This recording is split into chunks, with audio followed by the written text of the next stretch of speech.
at this, okay? So set up, not a massive difference here, but just be careful to get too close to goal. Especially with the eye, you tend to get quite close in there, which is what I think is now going to cause the arms to work out in that takeaway. So once the arms got here, even when the club gets level, I didn't realise how bad that was. It's and the thing is, I mean, I think I've told you before. I found a little pocket diary from my mum and dad's house from 1994 was the earliest date, and there's notes in there that I look at and go, yeah, I do that now. 30 years ago, mate. So things aren't going to change. This will always... And you can see now that club face is in that rough position, right?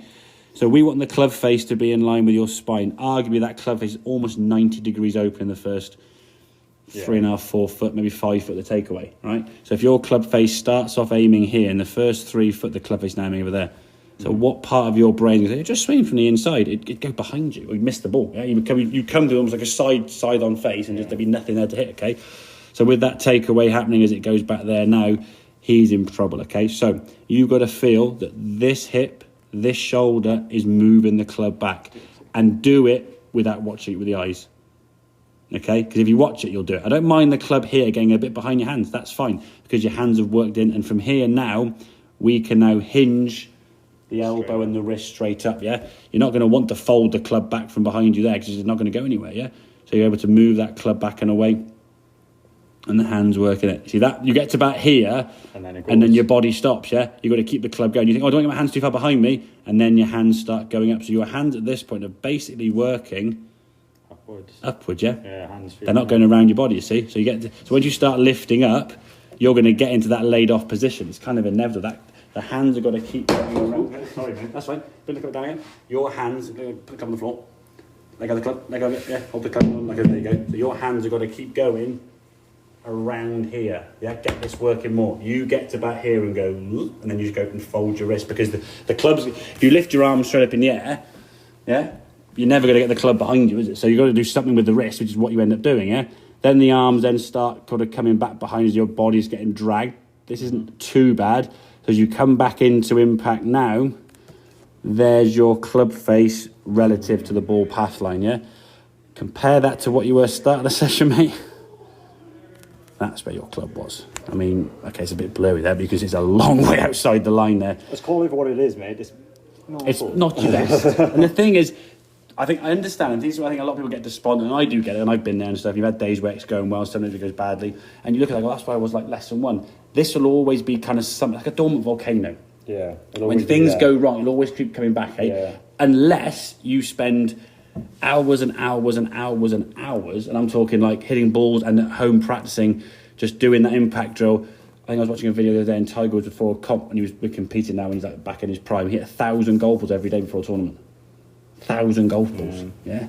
That's a lot of repetitions, yeah. Plus he's doing practice swings and other moves, okay. So it's got to build in now. Again, you say it's over the top, it's always over the top. In time, we will get that club. We have had some times before. We've hit some shots with a bit of draw and the ball gone a bit straighter, so it will start coming back in. But for you, we've got to try and get the club to swing through a window of that. We don't want the club to be swinging from a window over here somewhere, because that's where you're going to kill your yardage. The ball's going to go nowhere, okay. At least with this one, it's a better strike. We can turn through the target there. Follow through in turn was good. Arms over the shoulders nicely, okay. Reasonable shot there in terms of where the ball went. Started left and it stayed left. That's the key thing. So when you're down the range hitting golf balls, you've got to see a golf ball either curving right to left or starting left and staying left. There's no point in you going to range and say 60, 70, 80 balls and the first 3 or 4, 5 or 6 do this, and then you just eventually do this to eventually, I got the target, and you're in shots like that because you just keep making these little micro adjustments, aiming further left and doing negative things to compensate for the face being wide open. And if you then just try and swing from the inside on this one. If you're trying to swing from the inside with a club face in that position, that open, not going to happen, is it? You can't, no. You do it once, hit the ground back here, so hit the ball over there and go, I'm not doing that again. Yeah. So the hands have got to start. At this point here now, the hands should be back here somewhere, yeah?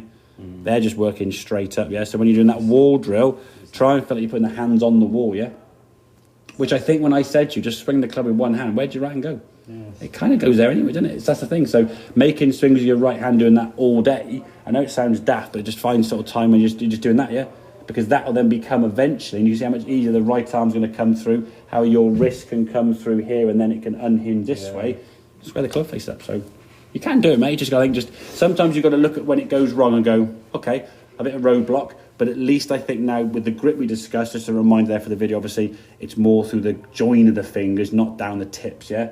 If you're gripping it here, then you wrap your fingers around. Yeah, it's on my tips there, but it's starting off here. I'm not starting and then wrapping that finger over, okay, or thumb over. So at least that's given you one thing to sort of take away in terms of the grip being a bit more secure, I think, rather than gripping it sort of end of the fingers too much, especially if you're someone with the right to left. The more left to right, sorry, should I say, the more left to right shape you've got, the more that right palm's got to sit more underneath effectively, because if it sits on top, all you can really do is just roll that forearm, yeah?